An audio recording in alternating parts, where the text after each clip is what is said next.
Good morning and welcome to Manifestation Mondays with River City Home Buyers.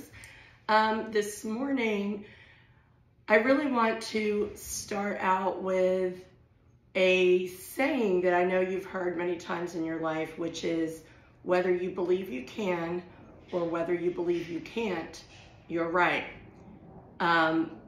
Keep that tucked away in the back of your mind because this goes way so much deeper than that. And you know, I'm big on studying habits and how we form the ones we have, good ones and bad ones, how to identify and change some of the ones we want to change and how to implement the better ones.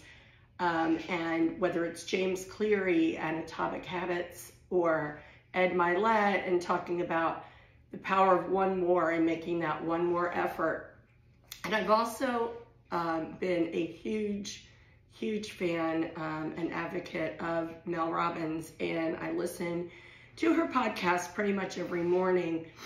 But also another player in this is a gentleman by the name of Paul Conti, and he is a doctor of psychology, psychology, and he wrote a book about trauma and how we need to really look at it very differently and not think of it in terms of PTSD and things like that across the board.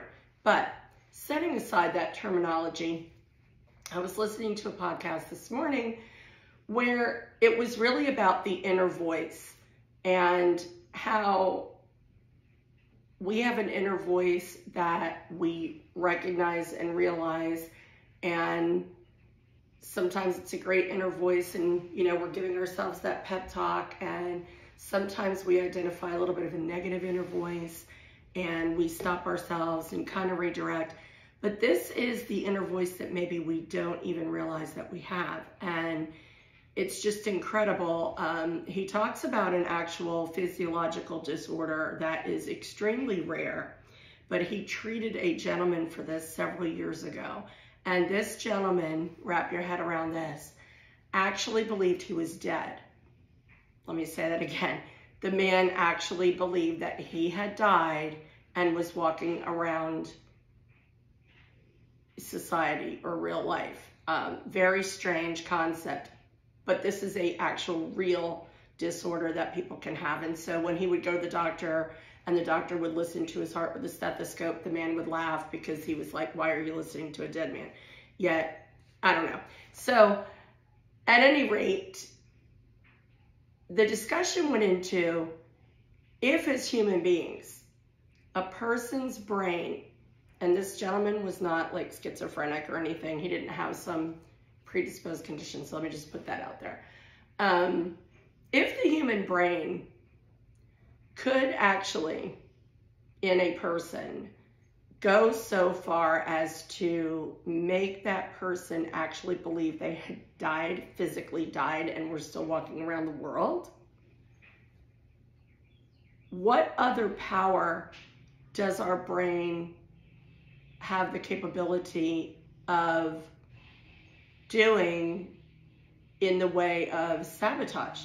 So, for example, he talks a lot about this inner voice that maybe we don't even realize, this belief system that we can form. So, as he was talking about how it gets formed, I couldn't help but going back to how habits are formed. We know that habits are a cue, a response, and a consequence, whether that consequence be good or bad. Okay. So he was talking about how when we have certain experiences and they are good experiences, we'll remember some of those to a certain extent, and we're very happy, we're very content, and we love to repeat those experiences. However, when you have a really negative experience, something that really detrimentally affects your life or your day or your well-being, your mind says to you, oh, you better remember what you did or what happened to cause that. So our mind, our survival instinct, puts way more impact maybe and way more importance on remembering how to avoid those bad things that were really, really bad. And he talks about how, like, people will get, so that then that becomes part of this inner voice, because then similar negative things happen and they repeat for one reason or another. And then the person starts to, without realizing it, have a belief system that, oh, it's just always going to be like this for me. For example, if they've tried repeatedly different like diets or exercise programs to get fit, but then they gain all the weight back, instead of identifying the maybe missing disciplines or things that weren't in place or weren't consistently put into place, they identify it as, well, this is just always going to happen to me. I don't have the willpower. They attach that belief system to a repeated result. And he talked about a client he had who really believed they could never have a successful relationship because they had had like 6 or 7 failed relationships. And he said to this client, if you can tell me what happened in the most recent relationship, because this client was coming back after the breakup of the most recent one and saying, see, I told you, it's just never going to happen for me. And he said, if you can tell me what went wrong in one of these and be very honest about everything that took place, and it was different than the other 5 or 6, then I would agree with you and say, yeah, maybe you're right. But what it was not really different. It was different people, and maybe some of the dynamics of each individual or lifestyles or surface kind of level things about the relationship were different, but the real cause of why it fell apart was the same. So this person was repeating the same behaviors, whether outwardly or inwardly, based on her internal ingrained belief that she could not succeed at a relationship. And so it was eventually the relationship would crash and burn. And he didn't go into this too far, but I took that in my processing to the next level of, well, this is how we form habits, right? We have a cue, we have a response, and we have a consequence. So there's a cue. So the cue would be, okay, here's this new relationship. I really want this to work out. But the action, okay, the response is the person would still, maybe because of her, well, obviously because of her own disbelief in her ability to be successful in a relationship, she would repeat the same, I don't know, behaviors, expectations, actions that ultimately ended with the relationship ending. And so it's the same thing, right? Cue, response, and consequence, and the consequences. And so when you have the same cue, the same response, or even a different response, and the same consequence over and over again, you form these habits. This is how habits are formed.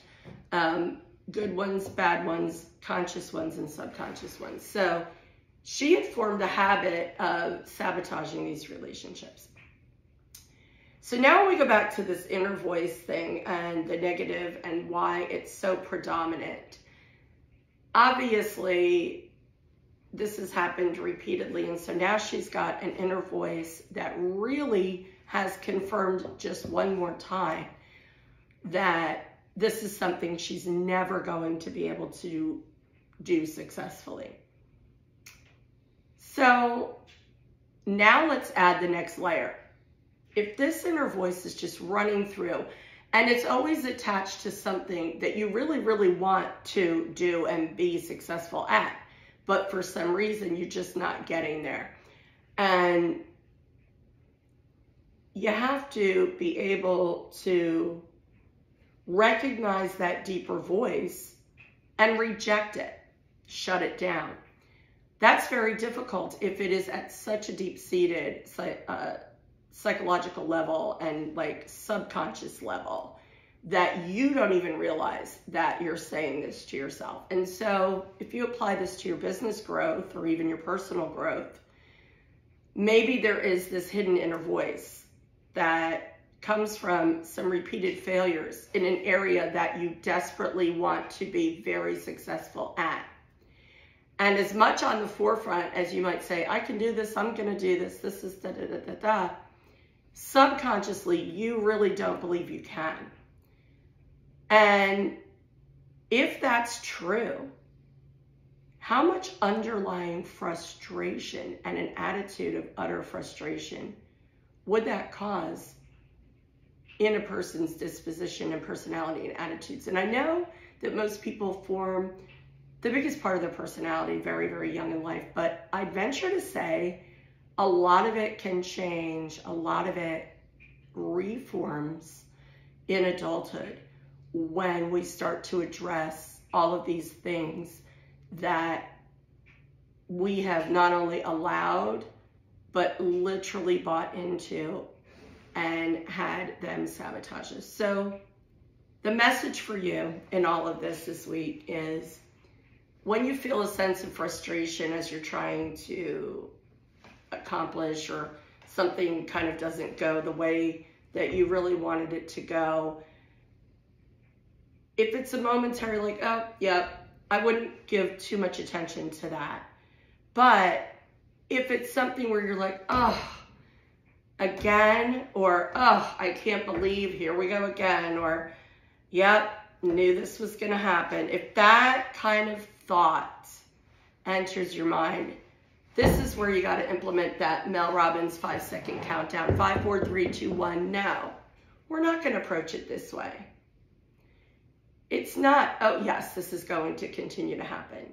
It's, let's go back to Ed's Milet, one more thing, or power of one more. And if it's not a power of one more, what can I replace this one thing with so that maybe this isn't a repeated pattern? What can I do to not land myself in this point of repeated frustration or repeated disappointment or repeated feeling of falling short in some way? And how do I take that moment and turn it and try to not let it either have the same result, or if I can't control that result, let's at least control it's how I react to it, respond to it, and how I allow it to impact my belief system about what I think I can and can't do. And it's powerful stuff, and it definitely takes an active mindset of being very, very self-aware at a new level and really catching the deeper thought processes as they try to continue to sabotage that one really great goal that you have, that one really wonderful thing that you want badly. You know how to maybe partially get to it, but for some reason, there's a little inner voice back there somewhere that's telling you that you're never going to get to it. How do you change that voice, catch that voice, do the countdown, reject that voice, and replace it with a new voice and replace it with a new action? Thanks so much for tuning in, River City Homebuyers 904. We really enjoy having you guys. I enjoy having you all tune in, subscribe, and respond, and please continue to do so. Have a wonderful week, and be good to yourself. Try to implement a new positivity where maybe there wasn't one before, because you really can accomplish the things that you want to. And I'll say what I said at the start, whether you believe you can